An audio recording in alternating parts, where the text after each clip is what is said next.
शिक्षक भरती 2024 संदर्भात आपण आता प्राधान्यक्रम देत असाल तर प्राधान्यक्रम देत असताना काही गोष्टींचा विचार आपण करायला पाहिजे। त्यातली एक गोष्ट अशी आहे की पहिले निवड कोणाची होणार, तुम्ही इथे देत असताना जे तुम्ही प्राधान्यक्रम जनरेट करताय ते विथ इंटरव्ह्यू आणि विदाउट इंटरव्ह्यू असे दोन्ही जनरेट करणार आहात।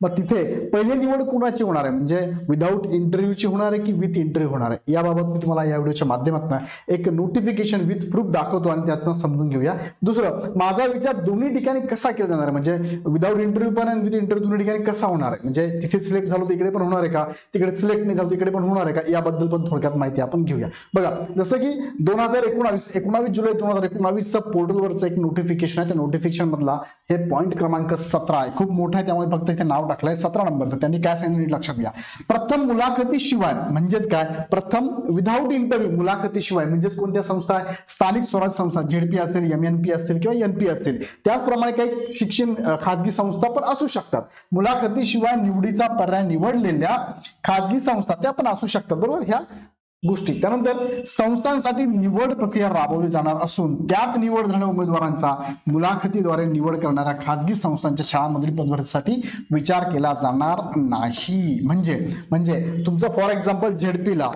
पहिले, म्हणजे याचा अर्थ काय, पहिले तुमची निवड कुठे होणार आहे, बरं पहिले निवड जे होणार आहे ते कुठे होणार आहे, स्थानिक स्वराज्य संस्थांमध्ये, म्हणजेच कुठे झेडपीला होऊ शकते, नगर परिषद होऊ शकते किंवा MNP महानगरपालिकेला होऊ शकते। म्हणजेच काय, ज्या संस्था जिथे मुलाखतीशिवाय म्हणजे विदाउट इंटरव्ह्यू ज्या आहेत, विदाउट इंटरव्ह्यू तिथे पहिले तुमचं सिलेक्शन होणार आहे, म्हणजे ती लाईनअप पहिले होणार आहे, ते पहिले निवड केली जाणार आहे, त्याच्यानंतर विथ इंटरव्ह्यूची निवड केली जाणार, म्हणजे पहिले हे होणार, हे लक्षात घ्या, विदाउट इंटरव्ह्यू पहिले होणार आहे नंतर विथ इंटरव्ह्यू। त्यात त्यांनी काय सांगितलं, उदाहरणार्थ ए नावाचा एखादा उमेदवार आहे आणि हा उमेदवार जर विदाउट इंटरव्ह्यूच्या ठिकाणी सपोज 1 ते 5 या गटामध्ये तो जर निवडला गेला, निवड झाली आहे, म्हणजे त्याला मी थोडक्यात समाजासाठी असं म्हणतो की त्याला ज्याची झेडपी मध्ये निवड झालेली आहे, तर या उमेदवाराचा विचार हा मुलाखतीसाठी ज्या संस्था असतील त्या संस्थेमध्ये 1 ते 5 गटासाठी केला जाणार नाही। मात्र इतर जे गट आहे 6 ते 8, 9 ते 10, 11 ते 12 तिथे मात्र विचार केला जाईल, कारण